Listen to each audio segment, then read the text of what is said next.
Hello, welcome to Behind the Showcase, your global fashion retail and supply chain podcast. Today, Friday, April 25th. LVMH Arnault says the Middle East crisis could turn 2026 into a catastrophe. Lululemon names a new CEO and the market disagrees. US retail sales keep climbing even as consumer confidence falls apart. Plus, Turkiye is drawing a new map for where it wants to produce apparel. I'm Sadat Sezer, breaking down the news and insights you need to start your day. Let's get started.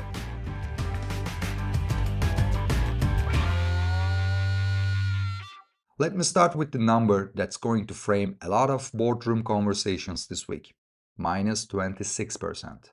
That's how far LVMH shares have fallen year to date as of this week's annual general meeting in Paris. And the man sitting at the center of that room, Bernard Arnault, didn't try to talk it around. He said openly that if the Middle East crisis isn't resolved quickly, 2026 could be a catastrophe for the global economy.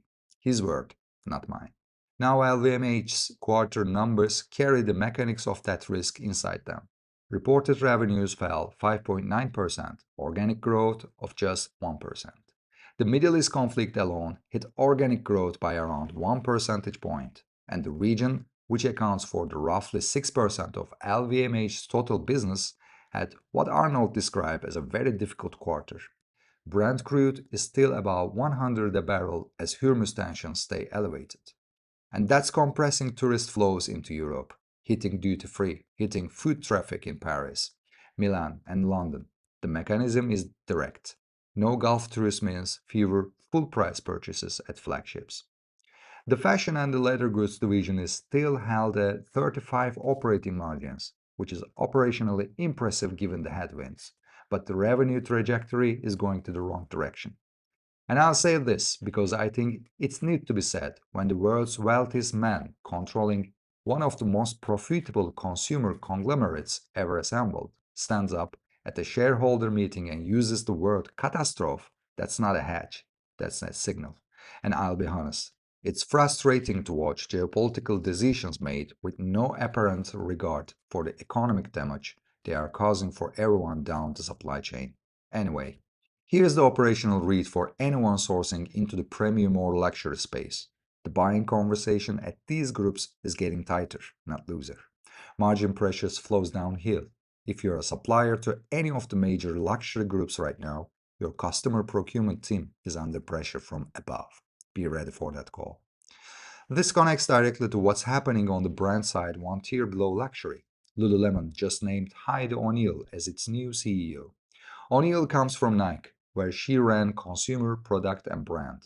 The announcement sent the stock down 4% before it was even official. That's a telling reaction. Investors wanted Jane Nielsen, the CFO preferred by activist Elliott Investment Management, which holds close to $1 billion in Lululemon stock. They got someone who oversaw Nike DTC business during a period that, to put it politely, didn't cover itself in glory. Lululemon stocks is down 38% over the last 12 months. The company is fighting on two fronts simultaneously. Alo and Wuri are taking share at the premium end of activewear, and founder Chip Wilson, with roughly 4.3% of the company, is running an active proxy battle for board seats. Here's what I'm actually watching. O'Neill doesn't take the chair until September 2026. That's a long runway with no clarity on direction. A proxy fight still unresolved, and store productivity metrics that haven't turned yet. For suppliers to Lululemon, the planning cycle for the next two seasons is going to be messier than usual. If you are in their supply base, built in flexibility on your minimum order quantity wherever you can.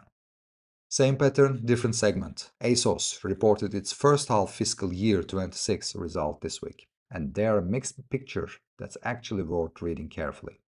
GMV down 9%, landing at £1.17 billion for the half, but adjusted gross margin up from 45% to 48.5%. Adjusted EBITDA up from £42.1 million to £64 million.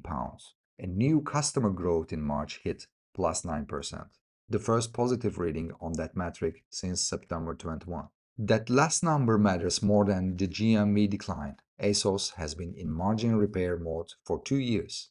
They've been cutting SKU count, pulling back on promotions, and letting the volume fall in order to protect the economics underneath.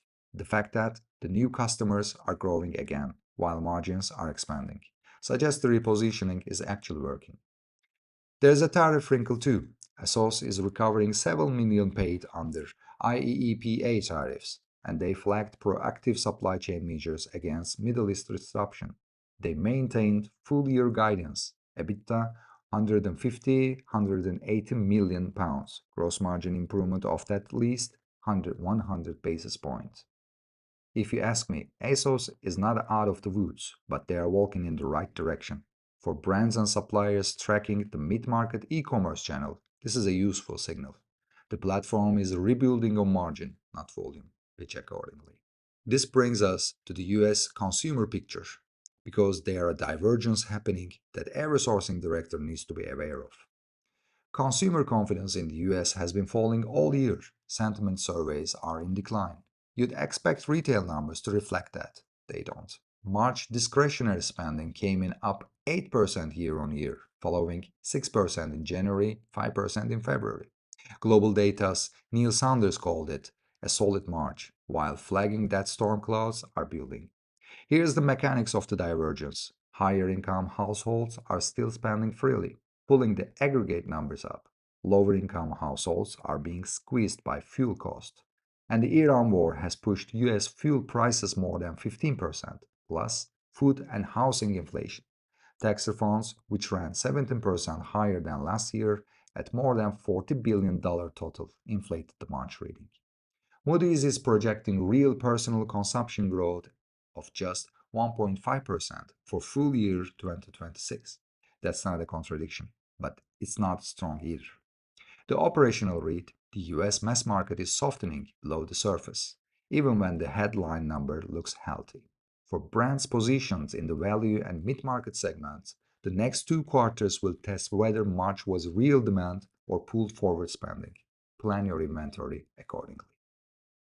Now let me shift to the sourcing geography picture, because two stories this week landed at the same moment and they belong together. First, Turkiye, the Turkish Apparel Manufacturers Associations, has formally presented a concept to two ministries, a Syria border production zone. The model is ambitious: 15 million square meter of total area, 7.5 million square meter of enclosed production space, leased on a 99-year basis. Target 250,000 jobs and $5 billion in annual export capacity within 4 to 5 years. Why now? The numbers tells the story. Turkish apparel exports have fallen from $21.2 billion in 22 and 16 to 8 billion today. That's not a rounding error, and the industry has shed almost 380,000 jobs and seen nearly 10,000 companies close in that same window. The strategic logic being proposed is a tiered model. Keep premium and luxury production inside Turkey, where nearshore speed and quality command a price premium, and shift the economy segment into a lower cost production zone that can compete with Egypt, Bangladesh, and China on price. From a global sourcing perspective, this is worth watching seriously, not dismissing. If the infrastructure gets multilateral funding, World Bank, European Development Bank are all mentioned, you have a potential new origin point emerging in the Eastern Mediterranean, with Turkey's quality infrastructure backstopping the upper tier. This connects directly to what's happening in Bangladesh this week. Bangladesh and the EU signed a partnership and cooperation agreement, the first of its kind in South Asia. 82 articles covering trade, investment, energy, transport. This is not just a diplomatic handshake, it's an institutional deepening of Bangladesh access to its largest market. And at the same time, Pakistan is warning that its textile production could fall 20% this fiscal year if the Middle East conflict continues. Rising freight and insurance costs, softening demand from the EU and US. Buyers playing hardball. Pakistan is caught in the crossfire. Here's the picture. Bangladesh is reinforcing its structural position with the EU. Pakistan is absorbing the shock. Turkiye is looking at a border production zone to recover lost volume. These are three separate responses to the same pressure. The cost of running a global apparel supply chain through an increasingly volatile world has gone up structurally. The sourcing teams that will be best positioned in 2027 are the ones doing multi-origin stress testing now, not waiting until a shipping lane closes. The main question I want to leave you with today is, when your largest sourcing origin starts drawing new map, building new production zones, proposing new geographies, restructuring its model from the ground up, is your supply chain framework flexible enough to follow? Or are you still running decisions of a map that was accurate in 2019? That's all for today's analysis. To make sure you never miss the insights behind the numbers, hit subscribe wherever you get your podcast. I'm Sedat Sezer. Thanks for tuning in. I'll see you on Monday. Until then, stay ahead of the curve.